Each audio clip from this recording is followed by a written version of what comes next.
Hello everyone, আজকে আপনাদের সাথে আমার একটা ফেভারিট রেসিপি শেয়ার করব। এর জন্য আমি রসুন আর মরিচ ভালো করে ভেজে নিব, একদম ব্রাউন কালার পর্যন্ত ভেজে নিব।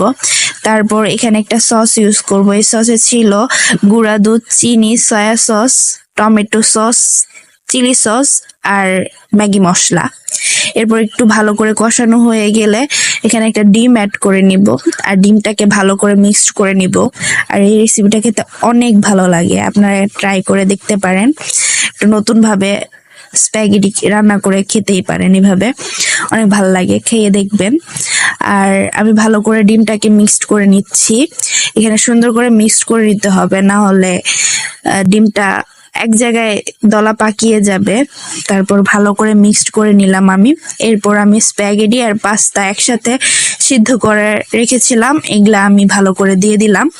এবার সুন্দর করে মিক্সড করে নিব আমি, এখানে যাতে সবগুলো জিনিস একসাথে মিক্সড হয়ে যায়।